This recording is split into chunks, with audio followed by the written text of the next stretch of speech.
Average men have average lives? Do I think Average men have average lives? Okay, yes. I'm trying to see where you're going with The this. issue is average women believe that they deserve a better than average life. That's the problem. Average men accept the fact that they can get an average woman. Average women believe that they deserve a better than average situation. They overly watch social media and they compare themselves. The thing about social media, and I think that the problem is, an emotional person having access to too many people's opinion affects them. They start comparing themselves to what's not going on in their life. Right. A lot of men that I talk to that's having problems in their relationships is because their girl is overly watching someone else's lens too much. They sit there and, oh, such and such is on vacation and such, and because I feel like most women are in competition with each other. And I think that your Birkin bag, your Louis, I would hit it if you got a Pathmark bag if you cute. I don't care. But again, your $50, $100, $15, $2,000, $20,000 bag, it's for other women. It's not for me. It's not for a man, because I have never in my life heard a man say, yo, I got a bag and she got a Birkin bag. I ain't never heard that in my life. I agree. I ain't never heard a man say, yo, you see her red bottoms? I agree. Ooh, she heat. I ain't never heard that in my life. I agree. Right? But again, when you sit down and have these logic, I say, why do you want those red bottoms? Because you want to compare and contrast to what's going on selectively in society, what you want to see. Visually, you want to fit the aesthetics of the wealthy. Visually, you want to fit the aesthetics of the woman that looks like she's being kept. Visually, you want to look like you travel out having fun rather than enjoying what's in your household. Most people can't even enjoy their household because they're too busy watching other people's houses. That's the problem with social media. It gives uncomfortable people too much access to people. Too much. Right. You're not secure with yourself, and you watching everybody. And that's a problem with But itself. I said it to T before we came on, and I said I feel like a lot of men, right? I said to you, present themselves to be like they have it like that, and that's why a lot of women feel like they deserve more than they deserve, right? I feel like you have a lot of men out here that is like, I'm gonna do this, I'm gonna do that, I'll pay for this, I'll pay for that, and then they set that standard. I'm not saying it's right, guys. They set that standard for other men. So you have these women feeling like, well, if he did this, if Tyler did this, I'm not dating Q if he's not even doing that bare minimum, and they feel like every man should do that. Then you have a bum baby father. Then you have a bum baby father. You have a whole bum baby father, and now you create these diabolical standards. When you was giving your most intimate prize to a loser. And that don't make sense. It don't add up.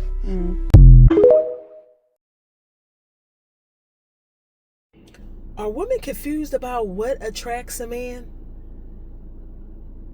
Are women confused? Do we really know what gets a man attention? Or do we think that the more degrees we get, the more materialistic things that we obtain gains the attention of a man to get him to lock in? And I like the point that man said. He said that men do not care if you have a Birkin bag or Louis Vuitton or anything. We seem to think that they're driven by that they care. They really don't. Because can I tell you a fun fact? A man that's interested in you, that really care about you, that end up locking in with you, he's going to buy those things for you anyway. Based on his financial status, right? If that's something that interests you and something that you like, he's going to provide that for you. You don't even have to present that. All the bags that I own, my husband brought them. I didn't buy not one.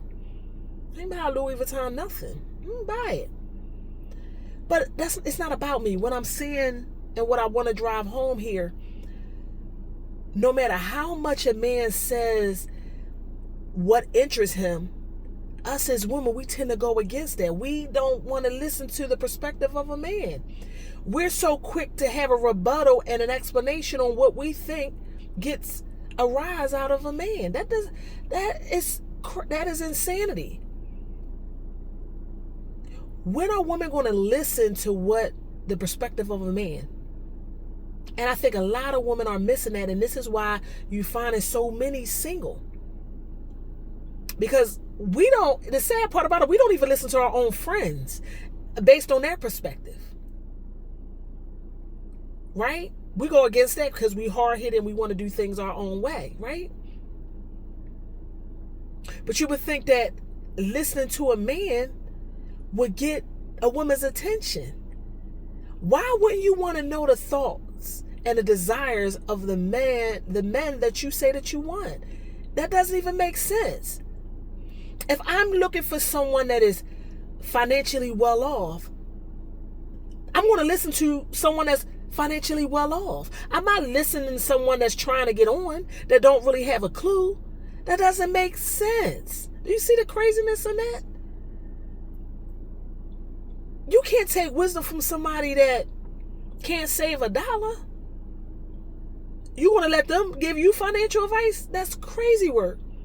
So explain to me when it comes down to a man that you don't want to hear his perspective and take note on that. Like you do a class that you go to. When you go to a seminar, you write everything down. You totally invested.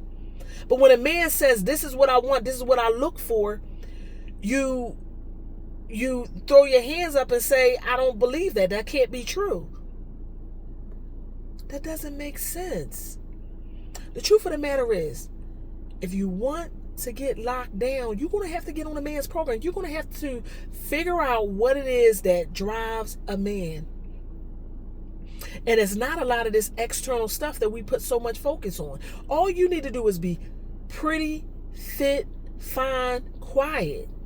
That's really it. And all that other stuff is going to come.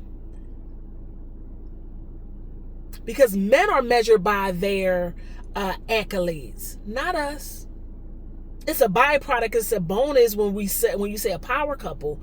I'm not saying it doesn't have any validity, but it can't be what you lead with. That has to come later.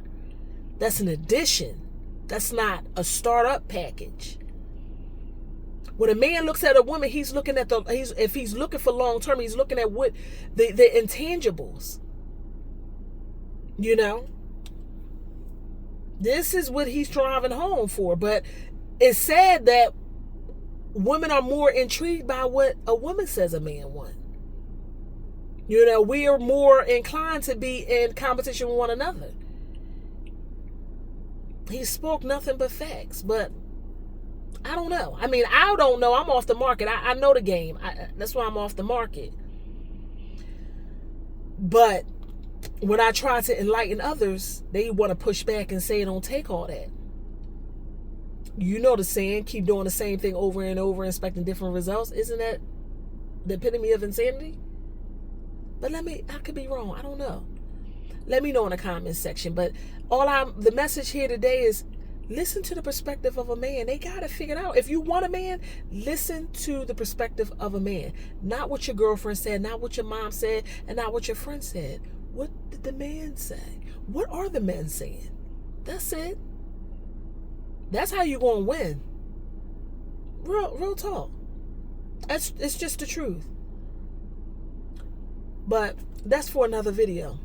To the next video. Like, comment, and share. Appreciate it. Talk to you guys later. I hope you all get the message. I hope you do. Because I want the best for everybody. I want the numbers to go up, not to continue to decline like they are.